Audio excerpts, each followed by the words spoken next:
Oh hey, what's up? So you want to customize your own PlayStation controller.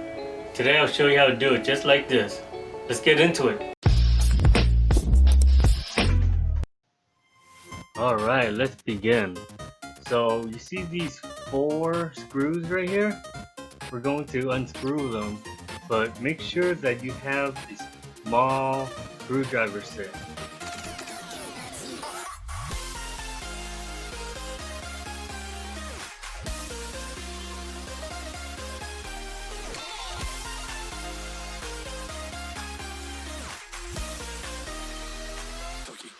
Okay, once all the screws are out, the crease right here will be loosened up and you can just pop it right out. Be careful when you opening up the controller because there is a ribbon wire in there that's connected, so just kind of give it a tug, but try to also feel for that ribbon wire too. Okay, you see that wire right here? Yep. So what you want to do is just gonna tug on it slightly, and it should come right off. Bam. There you go. Okay? Don't be afraid of it. I know it could be kind of scary, but it ain't that bad. So the battery is attached right here. As you can see. Just gonna pull it up. There's a white part to it. You're gonna see the coloration of it. Just pull the white one out. It's almost there. Bam. Okay, put it aside. So we're removing this screw right here.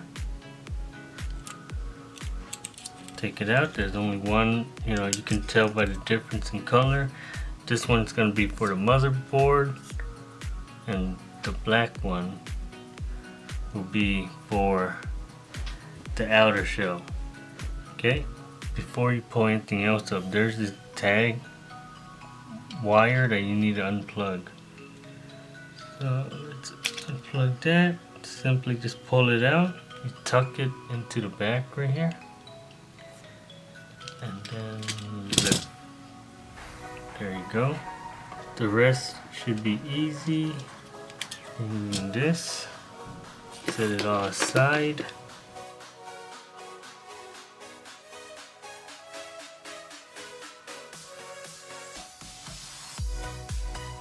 The USB port, you're gonna have to remove and screw it. There we go. We got that removed. Everything looks good.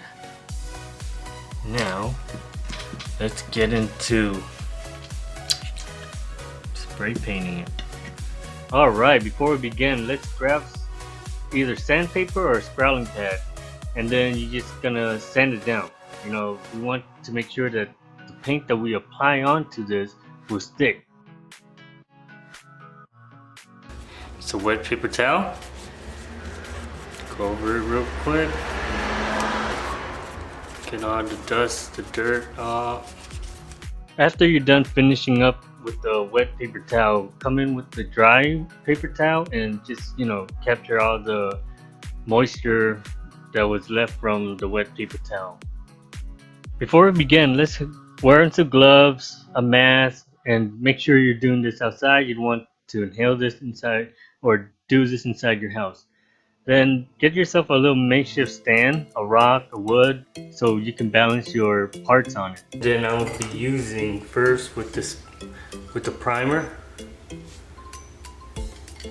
That way our paint can stick on nice and clean. You want an even spray, just not too much.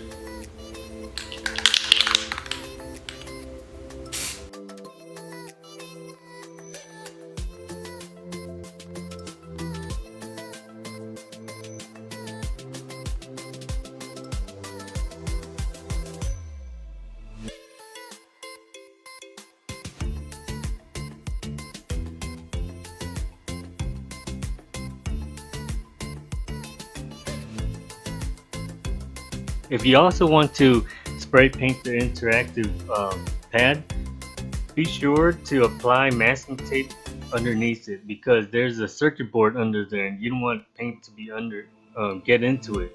Also, be careful for that ribbon cable. You don't want it to detach. You also want to sand it down before applying primer. Same with the button and the D-pad if you're planning on spray painting that too.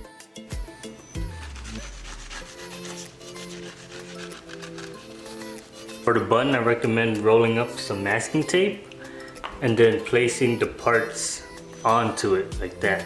See? That way you can pick it up later without having to touch the wet paint. Same with this.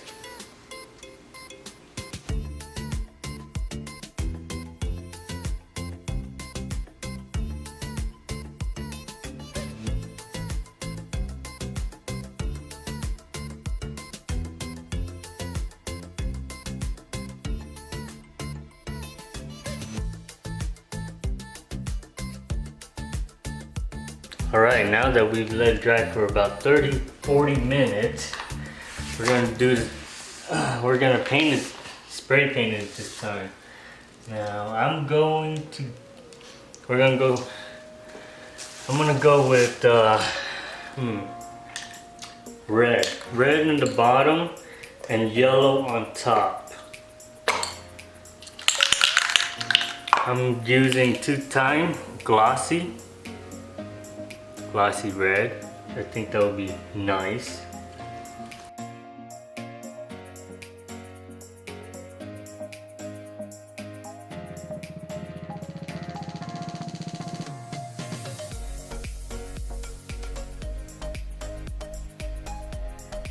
Yellow, 2-time gloss.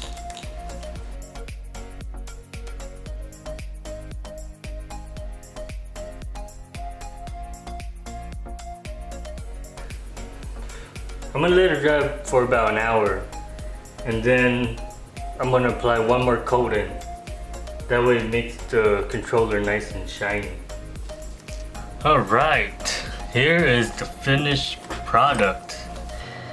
I did a little extra on I printed out an Apex logo, and bam, apply it on. So it is.